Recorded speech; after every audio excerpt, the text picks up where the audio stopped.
Good evening, blade enthusiasts, and thank you for tuning in to another episode of Studio GDT Reviews. Tonight we're going to be taking a look at the ShadowDancer S5 Shock Steel Tameshigiri Katana in Unokubi-Zukuri geometry. Pretty excited to see this. It's an interesting sword in my opinion. It's the first full-size S5 shock steel sword I've had the opportunity to review, and there's some things on it that I think are really fantastic. The first thing I wanted to do is talk about a little bit about what S5 shock steel is and try and get some data behind that. I think if you are into cutting non-traditional targets, there's definitely a value behind it. There's a lot of dispute about super steels and their necessity in the marketplace.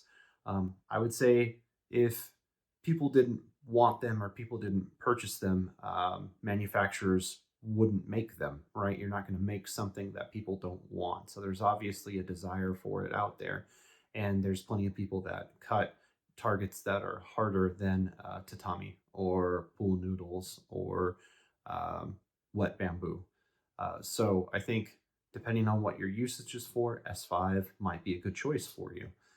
If you're a traditionalist and a purist, maybe not. But I do think there's some valuable features to be had behind it, and we'll take a look at those. And eventually, in a subsequent video, we'll test the cutting prowess of it against traditional targets. Simply because I do not cut, I do not plan on cutting non-traditional targets or hard targets. I got kids. I don't want bits of metal or anything like that. It's just not my thing. But I think it will be, since everything I'm going to do is going to be the same. There will still be a frame of reference to compare it to other types of swords that are not S5 shock steel. So I'm going to start blabbing and rambling on here. Let's go ahead and take a look at the sword and find out, is it worth the money? Are the features enough for you? So let's take a look. First, the disclaimers. I'm not a professional martial artist, nor am I a professional sword reviewer. I'm simply a practitioner and an enthusiast. Some of the swords reviewed are sent free of charge as review samples. Others are purchased with my own funds. Regardless of how I obtain them, the review remains the same. Take everything I say with a grain of salt. My opinions are just that, mine alone. I'm bound to get things wrong from time to time. The hope is that when I get something right, that can potentially help you in your own journey. First, let's take a look at what S5 shock steel actually is. The following information is from hudsontoolsteel.com. S5 shock resisting tool steel is a silicone manganese tool steel which exhibits the highest impact toughness among all of the S-type steels. So yes, S5 is harder and tougher and more resilient than S7 is. More numbers doesn't necessarily indicate better. Where S7 excels is its stability in heat treatment, which makes heat treatment for S5 even more critical for it to be a quality product. These are all things that are important to keep in mind when selecting a sword or purchasing it for a specific purpose. So let's keep the fact that S5 does have these qualities as we're moving forward. With that out of the way, let's take a look now at the ShadowDancer S5 Unokubi-Zukuri Tameshigiri Katana.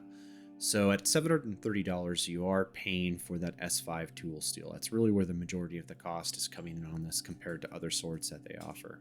The Kosher does have certain amenities admitted to it, which we'll go over later on in the review. That is not to say that it doesn't have the same attention to detail that ShadowDancer is known for. At a high-level view of the sword, you'll notice all the features that ShadowDancer swords are particularly known for, namely the excellently shaped tsuka and ito wrap, a thin, narrow profile saya that is more in line with historical counterparts, nice finishes. This has a couple of issues that make it stand aside from some other swords, which we'll get into, but all in all, you step back and you take a look at this piece, and as with everything with ShadowDancer, you know you're working with a quality product. The tsuka is exceptionally well crafted, featuring a defined haichi shape, with the standard measurement that would be typical for, which is a bit over 10 inches and under 11. As with all ShadowDancer swords, you'll notice the Ito blends perfectly in with the Kashira, providing no ledges to catch up on your hands at all. It's a seamless transition.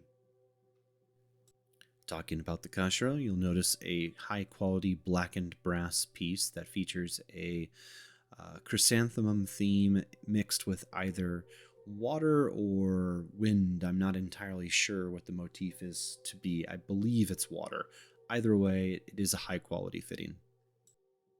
The Samegawa panels are inlaid as is normal for ShadowDancer and are of standard quality. That is not to say that standard is poor, but no nodes are present, but it is not thin Samegawa where you can see holes poking through where it's worn down. So it is still quality strips.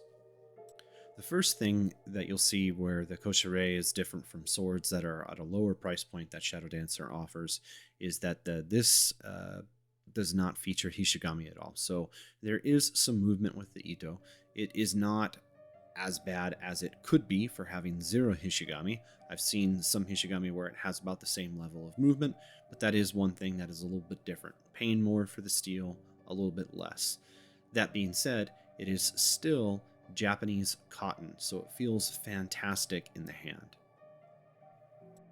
I have the hardest time with Manuki, to me, feeling like the material that the manufacturers say that they are. For some reason, they always feel like plastic to me, and you can't exactly pop them out and check. But this is reported to be blackened brass, and it does feel like a metal. It has chrysanthemums on the outside and what looks like paulownia in the middle. So interesting, different theme there, but still tying in with the chrysanthemums.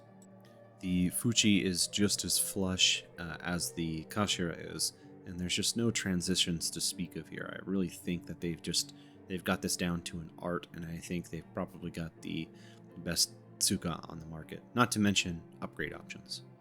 The Tsuka profile overall is nice and thin and lines up, in my opinion, exceptionally well with the lines of the saya. Sometimes you can have some jutting off or radical changes in size, but they have this done quite well.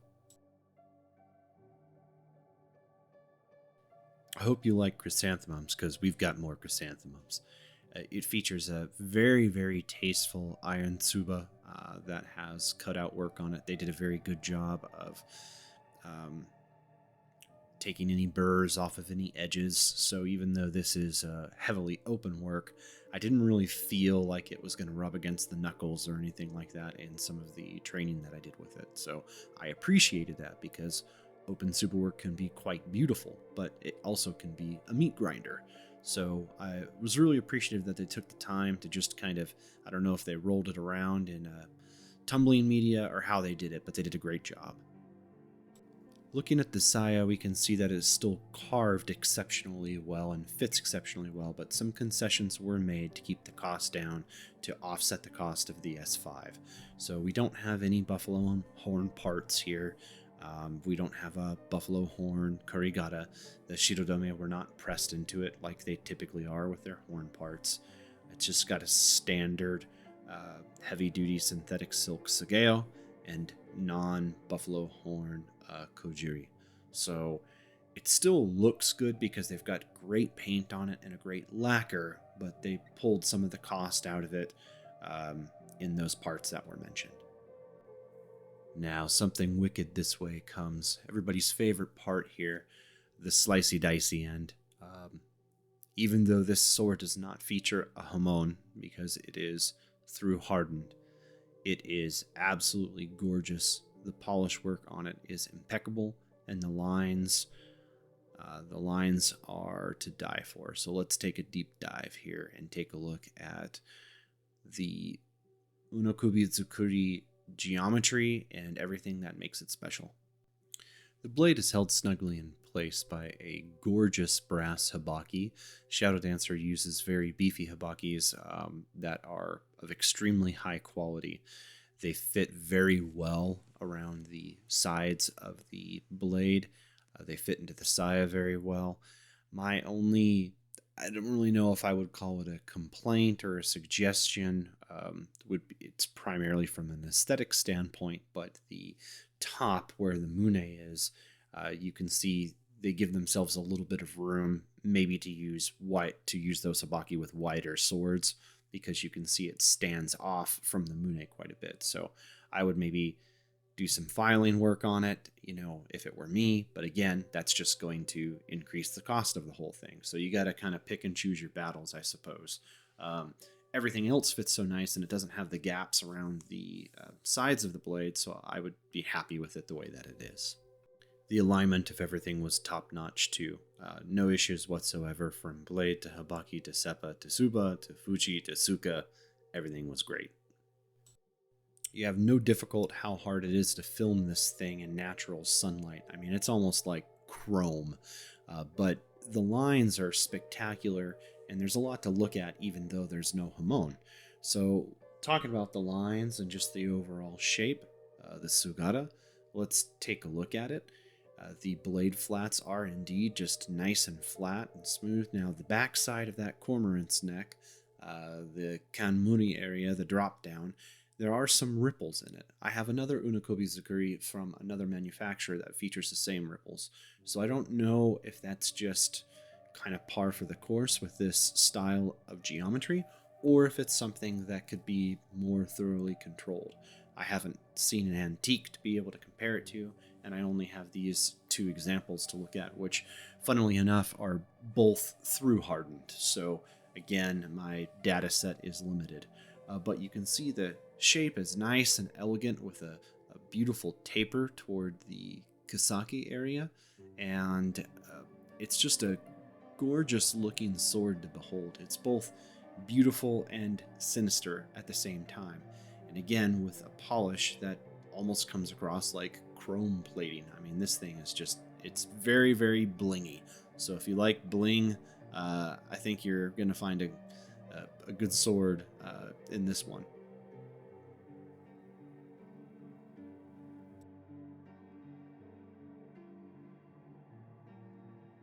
One of the things that makes the Unokubi unique is the cormorant's neck, the thinning out from the shinogi area, and then the flaring back out in the Kasaki area. So I tried to take some images here to illustrate that as best as I could. There is no yokote present, but you can see the excellent metal work that they've done here to get all of these lines sharp and crisp.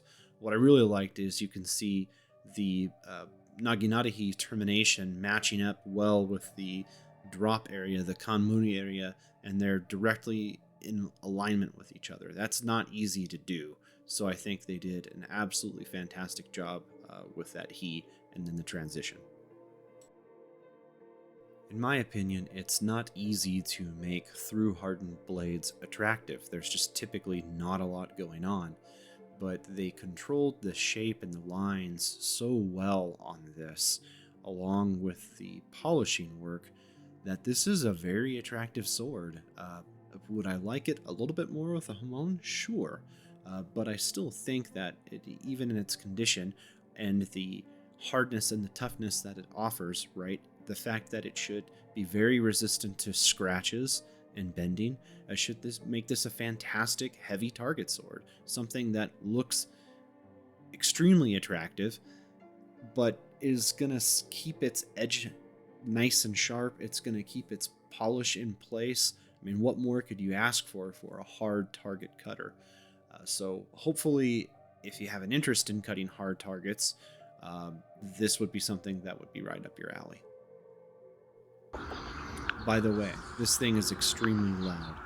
You've got that ridge on the Shinogi G line, and then you've got the he working for you with the flared Kisaki, and it just goes to generate some pretty good kirikaze, tachikaze. So if that's something you're interested in, you want that feedback, very easy to get that with this sword. So now that we've had the opportunity to take a look at this sword from the uh, bottom all the way to the top, what do you think about it? Do you think it is worth $730? That's hard to quantify, especially where I'm at with it right now. I think based on the stats for the steel and the end use in mind that it was built for, I do think it was worth it. I think the nice thing is that Shadow Dancer was able to cut some costs on the Kosher as far as not including Hishigami and still make it tight, not including Buffalo Horn and still making it look presentable, putting a nice finish on it. The loose Shirotome, I mean, you know, most people probably aren't going to care about that. So I think they were able to reduce the cost in areas where they would want so that the total cost of it was still reasonable. If they had made those other changes, that they had put the Hishigami back in and they put the horn parts, now you're looking at a $950 to $1,000 sword, right? And a sword that doesn't have any aesthetic characteristics behind it is still strong. But you can get that strength and pull some of the other things out. So, um, I think that they've done a good balance of creating a sword that is extremely durable. Um, I've talked in the past about school swords and what types of swords would be good for school swords. Uh, Something like this would probably be really good to have as a school sword that could make its way through different types of students and could potentially be abused very heavily in class. It's going to withstand it. You're not going to have to worry about scratching up the polish or, polishing it so many times that you wipe the polish out. You know what I mean, if you know what I mean. So I think there's a lot of different places that this sword could end up beyond just someone cutting hard targets. So, do I think it was worth the money? I do think it is worth the money. It's gorgeous, even though it doesn't have the standard characteristics as far as Hamon or anything like that or activity. It's still very gorgeous, very crisp lines, beautiful polish. The Kosher is attractive. The Suba's attractive. The Ito's Japanese cotton. I think as a sword, just in general, it is a very good sword. So as far as the S5, the jury's still out on how important that is. But I think if your mission was to cut hard targets or your mission was to abuse this sword, you would probably want something that you feel a little bit more confident with than, say, 1065 or something that's differentially hardened or something that's laminated and folded. So there you have it. I hope you enjoyed this review. I know many of you are probably saying, cut something with this damn thing. It's coming. I assure you it's coming. This is not my day job. I've got a full time job that takes a lot of my time traveling. I got 3 kids, two under 2. So I'm doing the best that I can. So just hang out with me and we'll eventually get there. So thank you for tuning in and lots more stuff coming down the way. Lots more exciting things. Have a great evening.